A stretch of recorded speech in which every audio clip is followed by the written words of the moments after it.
All About Love by Bell Hooks. Preface. When I was a child, it was clear to me that life was not worth living if we did not know love.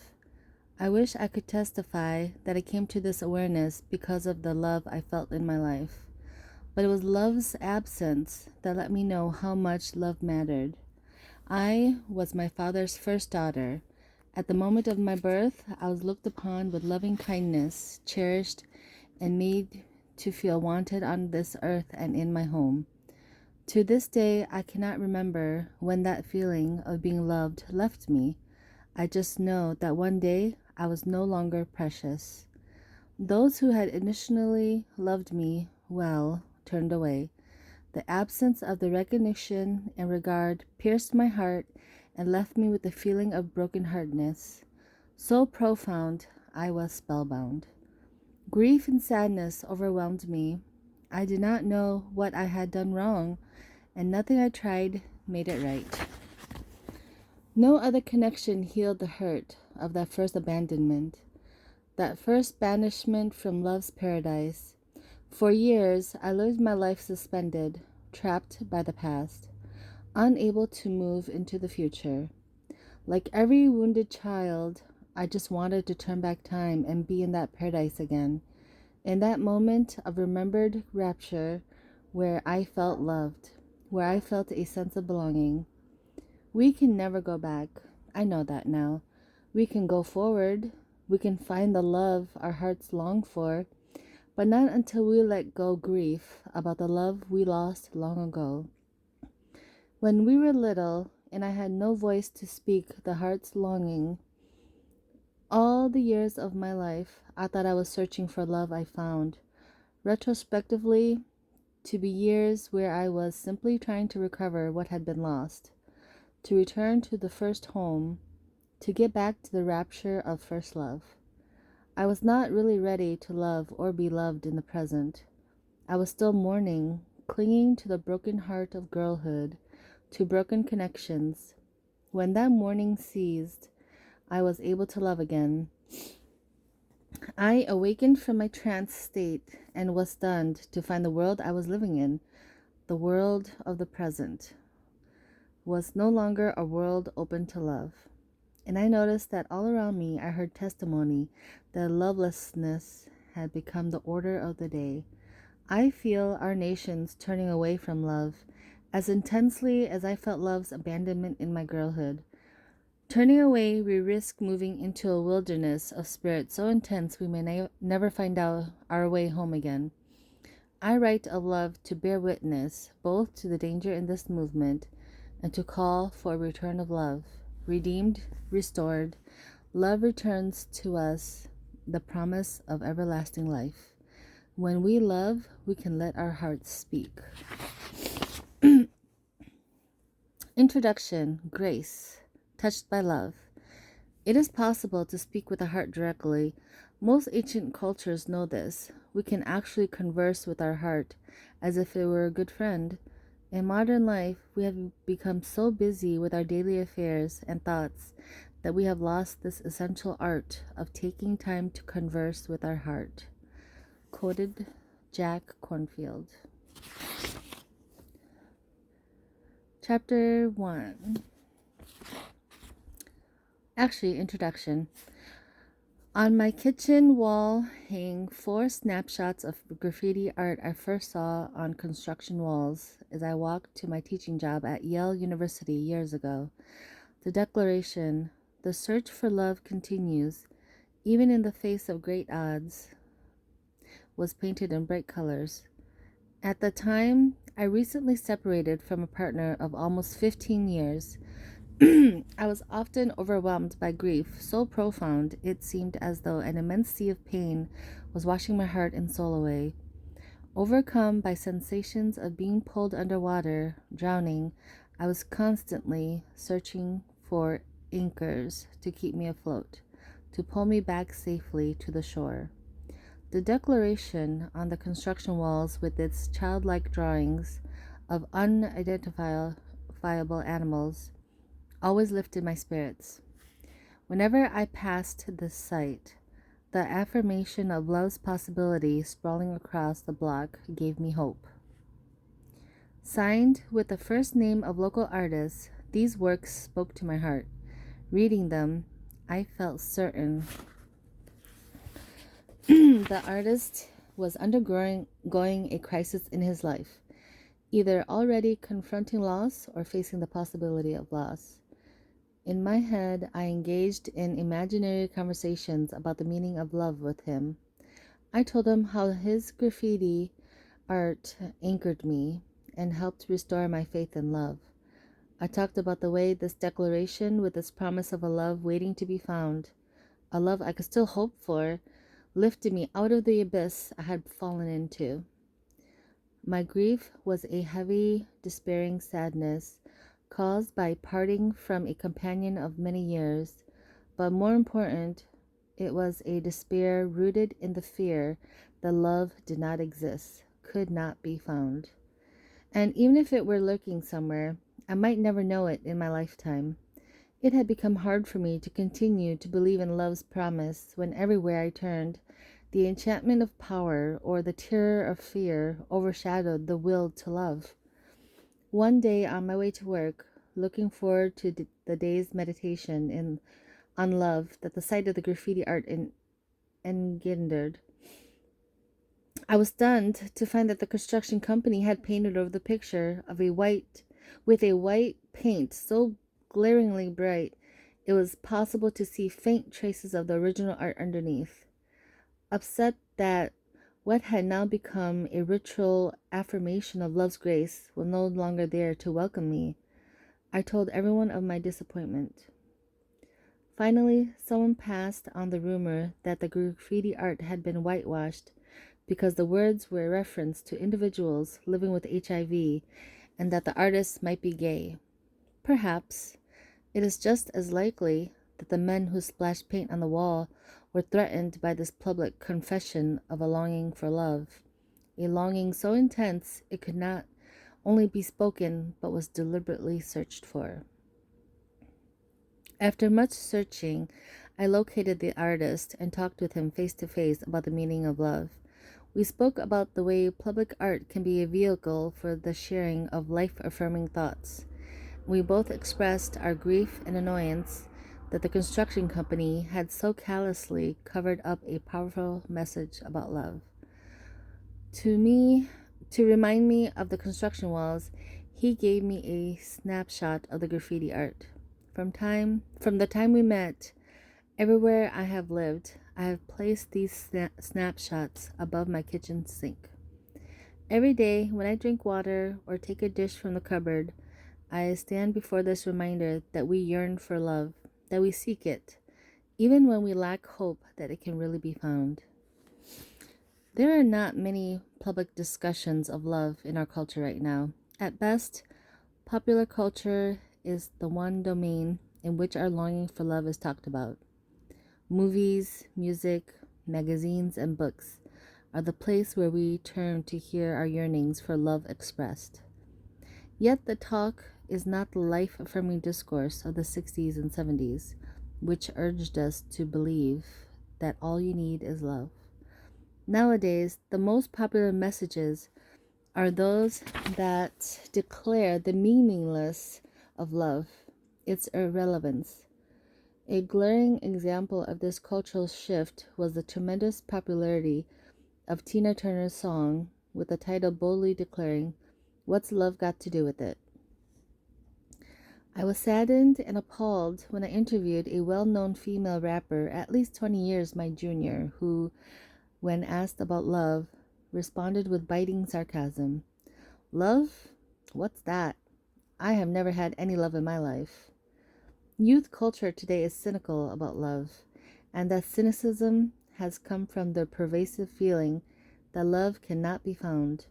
Expressing this concern in when all you've ever wanted isn't enough, Harold Kushner writes, "I'm afraid that we may be raising a generation of young people who will grow up afraid to love, afraid to give themselves completely to another person, because they will see how much it hurts to take the risk of loving, have it not work out." I am afraid that they will grow up looking for intimacy without risk, for pleasure without significant emotional investment. They will be so fearful of the pain of disappointment that they will forego the possibilities of love and joy. Young people are cynical about love. Ultimately, cynicism is a great mask of the disappointed and betrayed heart. When I travel around the nation giving lectures about ending racism and sexism, audiences, especially young listeners, become agitated when I speak about the place of love in any movement for social justice. Indeed, all the great movements for social justice in our society have strongly emphasized a love ethic. Yet, young listeners remain reluctant to embrace the idea of love as a transformative force. To them, love is for the naive, the weak, the hopelessly romantic. Their attitude is mirrored in the grown ups they turn to for explanations. A spokesperson for a disillusioned generation, Elizabeth Wurtzel asserts in Bitch, in praise of difficult women, "None of us are getting better at loving. We are getting more scared of it. We were not given good skills to begin with, and the choices we make have tended only to reinforce our sense that it is hopeless and useless." Her words echo all that I hear an older generation say about love. When I talk of love with my generation, I found it made everyone nervous or scared, especially when I spoke about not feeling loved enough. On several occasions, as I talked about love with friends, I was told I should consider seeing a therapist. I understood that a few friends are simply weary of my bringing up the topic of love, and felt that if I saw a therapist, it would give them a break. But most folks were frightened of what might be revealed in any exploration of the meaning of love in our lives. Yet, whenever a single woman over 40 brings up the topic of love, again and again the assumption, rooted in sexist thinking, is that she is desperate for a man. No one thinks she is simply passionately, intellectually interested in the subject matter. No one thinks she is rigorously engaged in a philosophical undertaking wherein she is endeavoring to understand the metaphysical meaning of love in everyday life. No, she is just seen as on the road to fatal attraction. Disappointment and a pervasive feeling of brokenheartedness led me to begin thinking more deeply about the meaning of love in our culture. My longing to find love did not make me lose my sense of reason or perspective. It gave me the incentive to think more, to talk about love, and to study popular and more serious writing on the subject. As I pored over nonfiction books on the subject of love, I was surprised to find that the vast majority of revered books, ones used as reference works, and even those popular as self-help books, have been written by men. All my life, I have thought of love as primarily a topic women contemplate with greater intensity and vigor than anybody else on the planet. I still hold this belief, even though visionary female thinking on the subject has yet to be taken as seriously as the thoughts and writings of men. Men theorize about love, but women are more often love's practitioners. Most men feel that they receive love and therefore know what it feels like to be loved. Women often feel we are in a constant state of yearning, wanting love but not receiving it. In philosopher Jacob Needleman's primer, a little book about love, virtually all the major narratives of love he comments on are written by men. His list of significant references doesn't include books written by women. Throughout my graduate school training for a doctorate in literature, I recall only one woman poet being extolled as a high priestess of love, Elizabeth Barrett Browning. She was, however, considered a minor poet. Yet even the most non-literary student among us knew the opening line of her most well-known sonnet, "How do I love thee, let me count the ways." This was in pre-feminist days. In the wake of contemporary feminist movement, the Greek poet Sappho has now become enshrined as another love goddess. Back then, in every creative writing course, the poets dedicated to the love poem were always male. Indeed, the partner I left after many years first courted me with a love poem. He had always been emotionally unavailable and not at all interested in love as either a topic for discussion or a daily life practice, but he was absolutely confident that he had something meaningful to say on the subject. I, on the other hand, thought all my grown-up attempts to write love poems were mushy and pathetic. Words failed me when I tried to write about love. My thoughts seemed sentimental, silly, and superficial. When writing poetry in my girlhood, I had felt the same confidence I would come to see in my adult life only in male writers. When I first began to write poetry in girlhood, I thought love was the only topic, the most important passion. Indeed, the first poem I published at age 12 was called A Look at Love. Somewhere along the way, in that passage from girlhood to womanhood, I learned females really had nothing serious to teach the world about love. Death became my chosen topic. No one around me, professors and students alike, doubted a woman's ability to be serious when it came to thinking and writing about death. All the poems in my first book were on the topic of death and dying. Even so, the poem that opened the book, the Women's Mourning Song, was about the loss of a loved one and the refusal to let death destroy memory. Contemplating death has always been a subject that leads me back to love. Significantly, I began to think more about the meaning of love as I witnessed the death of many friends, comrades, and acquaintances, many of them dying young and unexpectedly. When I was approaching the age of 40 and facing the type of cancer scares that have become so commonplace in women's lives, they are type of cancer that have become so commonplace in women's lives, they are practically routine. My first thought as I waited for the test results was that I was not ready to die because I had not yet found the love my heart had been seeking. Shortly after this crisis ended, I had a grave illness that was life-threatening. Confronting the possibility of dying, I became obsessed with the meaning of love in my life and in a contemporary culture. My work as a cultural critic offered me a constant opportunity to pay close attention to everything the mass media, particularly movies and magazines, tell us about love. Mostly, they tell us that everyone wants love, but that we remain totally confused about the practice of love in everyday life. In popular culture, love is always the stuff of fantasy. Maybe this is why men have done most of the theorizing about love. Fantasy has primarily been their domain, both in the sphere of cultural production and in everyday life. Male fantasy is seen as something that can create reality, whereas female fantasy is regarded as pure escape. Hence, the romance novel remains the only domain in which women speak of love with any degree of authority. However, when men appropriate the romance genre in their work, it is far more rewarded than the writing of women. A book like The Bridges of Madison County is the supreme example. Had a woman penned this sentimental, shallow story of love, which did, though, have its moments, it is unlikely it would have ever become such a major mainstream success, crossing all boundaries of genre. Of course, consumers of books about love are primarily female. Yet, male sexism alone does not explain the lack of more books by and about love written by women. Apparently, women are both willing and eager to hear what men have to say about love.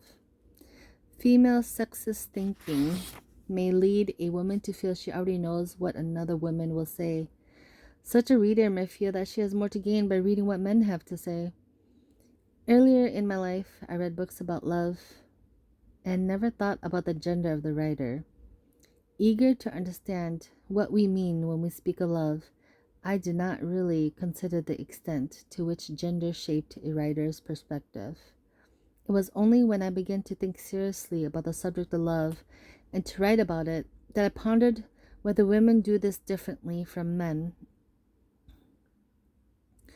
Reviewing the literature on love, I noticed how few writers, male or female, talk about the impact of patriarchy in the way which male domination of women and children stands in the way of love. John Bradshaw's Creating Love, The Next Great Stage of Growth, is one of my favorite books on the topic. He valiantly attempts to establish the link between male domination, the institutionalization of patriarchy, and the lack of love of families.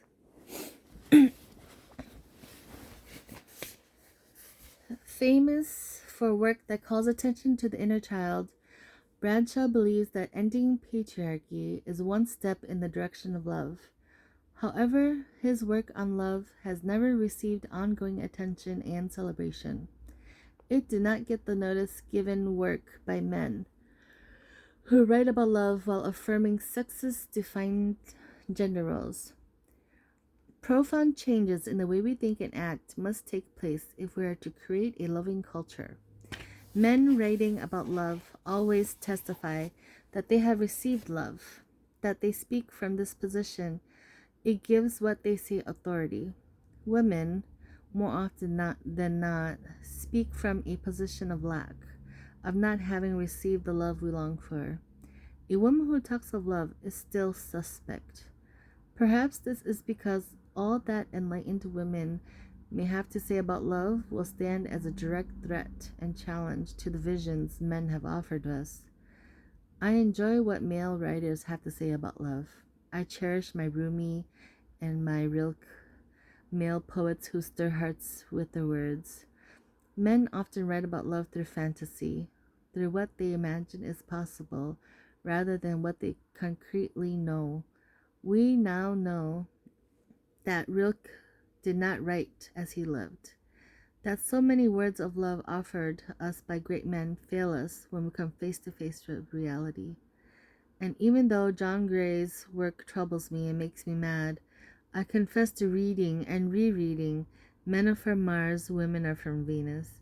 But, like many women and men, I want to know about the meaning of love beyond the realm of fantasy, beyond what we imagine can happen. I want to know love's truths as we live them. Almost all the recent popular self-help writing by men on love, from works like Men Are From Mars, Women Are From Venus, to John Welwood's Love's Awakening, make use of feminist perspectives and gender roles. Ultimately, though, the authors remain wedded to belief systems which suggest that there are basic, inherent differences between women and men. In actuality, all the concrete proof indicates that while the perspectives of men and women differ, these differences are learned characteristics, not innate or natural traits. If the notion that men and women were absolute opposites inhabiting totally different emotional universes were true, men would never have become the supreme authorities on love. Given gender stereotypes that assign to women the role of feelings and being emotional, and to men the role of reason and non-emotion, real men would shy away from any talk of love. Though considered the established authorities on the subject, only a few men talk freely, telling the world what they think about love. In everyday life, males and females alike are relatively silent about love. Our silence shields us from uncertainty. We want to know love. We are simply afraid the desire to know too much about love will lead us closer and closer to the abyss of lovelessness. While ours is a nation wherein the vast majority of citizens are followers of religious faiths that proclaim the transformative power of love, many people feel that they do not have a clue as to how to love, and practically everyone suffers a crisis of faith When it comes to realizing biblical theories about the art of loving in everyday life, it is far easier to talk about loss than it is to talk about love. It is easier to articulate the pain of love's absence than to describe its presence and meanings in our lives. Taught to believe that the mind, not the heart, is the seat of learning, many of us believe that to speak of love with any emotional intensity means we will be perceived as weak and irrational.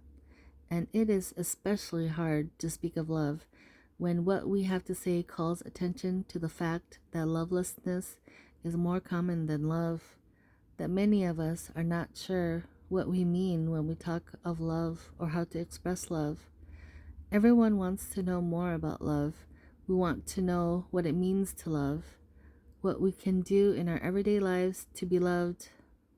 We want to know how to seduce those among us who remain wedded to lovelessness and open the door to their hearts to let love enter. The strength of our desire does not change the power of our cultural uncertainty. Everywhere we learn that love is important, and yet we are bombarded by its failure. In the realm of the political, among the religious, in our families, and in our romantic lives, we see little indication that love informs decisions, strengthens our understanding of community, or keeps us together. This bleak picture in no way alters the nature of our longing. We still hope that love will prevail. We still believe in love's promise. Just as the graffiti proclaimed, our hope lies in the reality that so many of us continue to believe in love's power. We believe it is important to know love. We believe it's important to search for love's truth. In an overwhelming number of private conversations and public dialogues, I have given and heard testimony about the mounting lovelessness in our culture and the fear it strikes in everyone's hearts. This despair about love is coupled with a callous cynicism that frowns upon any suggestion that love is as important as work, as crucial to our survival as a nation as the drive to succeed. Awesomely, our nation, like no other in the world, is a culture driven by the quest to love. It's in the themes of our movies, music, and literature, even as it offers so little opportunity for us to understand love's meaning or to know how to realize love in word and deed. Our nation is equally driven by sexual obsession.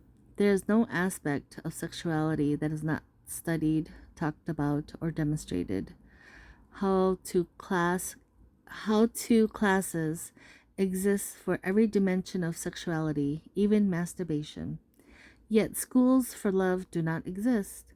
Everyone assumes that we will know how to love instinctively. Despite overwhelming evidence to the contrary, we still accept that the family is the primary school for love. Those of us who do not learn how to love among family are expected to experience love in romantic relationships.